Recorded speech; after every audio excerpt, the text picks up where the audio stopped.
UN's highest court on Wednesday said countries need to meet their climate obligations or risk having to pay compensation to nations hard hit by climate change. The president of the International Court of Justice said that failure of countries to comply with stringent obligations placed on them by climate treaties was a breach of international law. The court also said countries were responsible for the action of companies under their jurisdiction. While the court's opinion is non-binding, it has been hailed by small island states and environmental groups as a legal stepping stone making big polluters accountable. Unanimously is of the opinion that the breach by a state of any obligations identified in response to question A constitute an internationally wrongful act entailing the responsibility of that state. The responsible state is under a continuing duty to perform the obligation breached.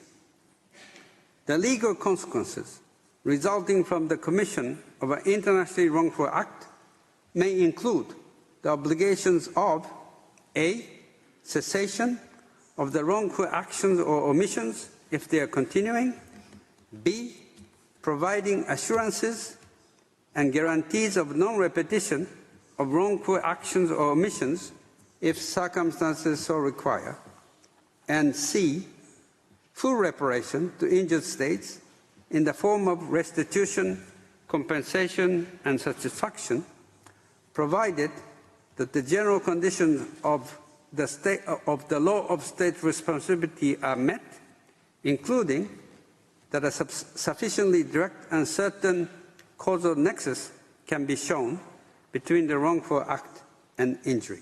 Today's ruling, I'm sure, will also inspire new cases where victims around the world in a legal sense realize that they can claim their rights and seek accountability. So let this be the moment when we see a change and the world turns its face towards climate justice, and this legal clarity provides us with the moral courage to take this forward.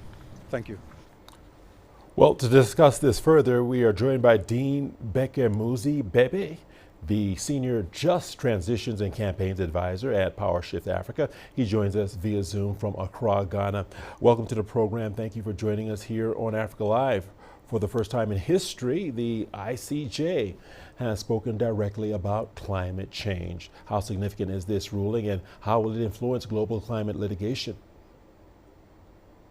Thank you so much for having me on the show. I think this is a legal and moral breakthrough, right? Because for the first time, the International Court of Justice, the highest legal authority on the planet, has confirmed what so many communities, especially in Africa and the global south, have been saying for the past decades, which is essentially climate harm is not just a tragedy, it's a violation of international law.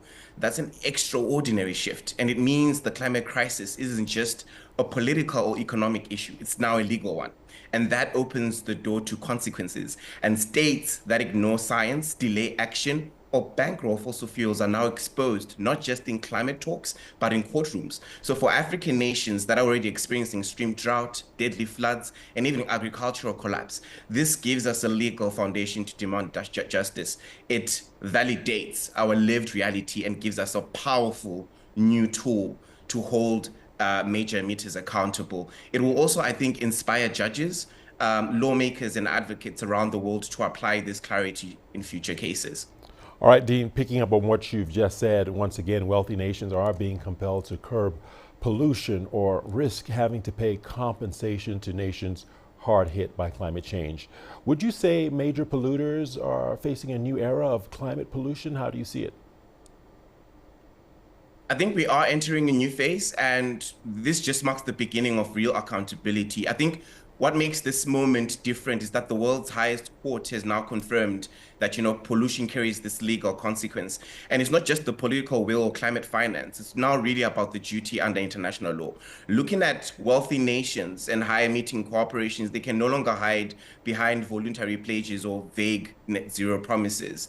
I think the court made it clear, if you don't act, if you continue to fuel emissions and delay energy transitions, you could be in breach of international law and liable for the harm caused to vulnerable nations. So for African countries where we have contributed the least but suffered the most, this gives us a stronger hand in demanding compensation. And also at the same time, this is no longer a discussion about aid or philanthropy. It's about reparations and legal redress. And it's not just about governments that are on discussions regarding how this will be operationalized. The court has emphasized that states have a duty to regulate their industries and corporations. That essentially means fossil fuel companies and financiers are in the spotlight too, and the legal landscape is shifting beneath their feet. And this opinion is a tremor that could trigger a wave of lawsuits, policies, and even global pressure. The age of unaccountable pollution is being challenged, and that's long overdue. Well, let's pick up on that. You touched on it a little bit in your earlier answer, but how will this new ruling actually inspire new cases where victims around the world, in a legal sense, realize that they can claim their rights and seek accountability? Yeah, thanks for your question. I think this ruling is going to unleash a new wave of climate justice efforts, especially in regions like Africa, where people have long been told to wait for support, for recognition, for change. Now communities are being told something different. You have rights and you can claim them. And the International Court of Justice has essentially given victims of climate harm something incredibly powerful, which is legal clarity. The message is that governments have a duty to act on science and to protect people's rights to clean and healthy environment, and to even regulate, right, the companies operating within their borders. And if they fail, they could be held responsible under international law, as I said. And this is this big, massive shift.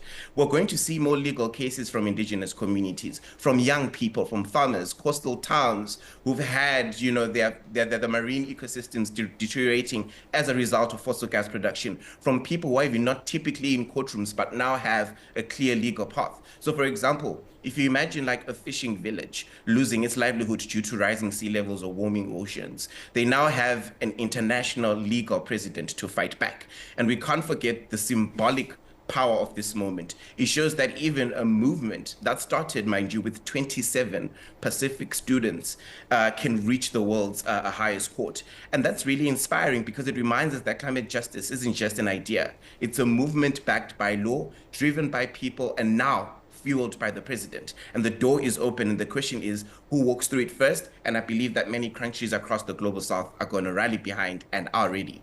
All right, Dean Bhekumuzi Bhebhe, Senior Just Transitions and Campaigns Advisor at Power Shift Africa. Thanks for that.